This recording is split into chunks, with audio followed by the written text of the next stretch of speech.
Donc on s'intéresse aujourd'hui au 46 page 304 qui consiste à montrer si des vecteurs sont coplanaires. Je tiens à préciser que des vecteurs sont coplanaires si on peut trouver des représentants qui partent du même point, tels que par exemple OA égale alpha OB plus bêta OC. Et donc d'une façon purement géométrie vectorielle, on pourrait dire que W, U, V sont coplanaires si on peut trouver des règles alpha et bêta telles que W est une combinaison linéaire de U et de V. Donc dans cet exercice, il y a une petite astuce qui va permettre de ne pas faire de calcul et qui va permettre de s'arrêter très rapidement. C'est de se rendre compte qu'on voit que dans U et dans V, il y a AB et ce vecteur AB n'est plus dans le vecteur W. On va vite se rendre compte que si on fait la ligne 1 moins la ligne B2, on va arriver à la ligne 3.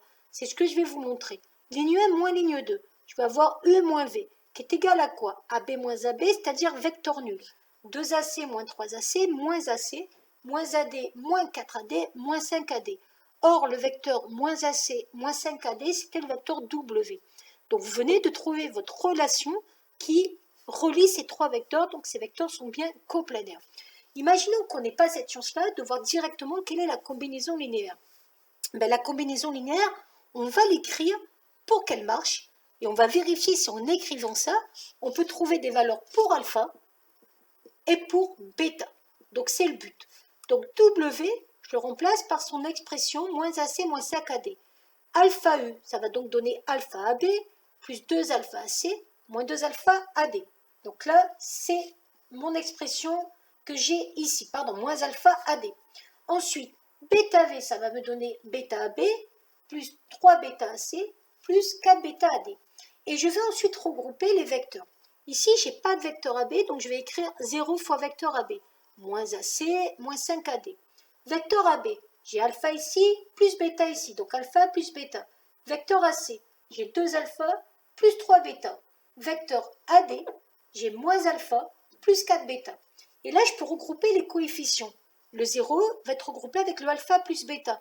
Donc 0 va être égal à alpha plus bêta. Le moins 1 avec le 2 alpha plus 3 bêta. Moins 1 va être égal à 2 alpha plus 3 bêta. Et le dernier terme, moins 5, va être égal à moins alpha plus 4 bêta. Et là, vous voyez que vous avez un système de 3 équations à 2 inconnus. Donc en vrai, je n'en ai besoin que de 2. Donc là, je vais isoler le alpha, je vais le remplacer dans chacune des autres équations. Et je me rends compte que alpha, quand je le remplace, j'arrive à bêta égale moins 1, bêta égale moins 1. J'ai bien la même valeur. Et donc, alpha est égal à 1. Et à partir de là, vous avez bien, en remplaçant les valeurs de alpha et bêta que vous avez trouvées, une expression qui relie les trois vecteurs U, V, W, comme tout à l'heure. Donc ces vecteurs sont bien coplanaires. Voilà.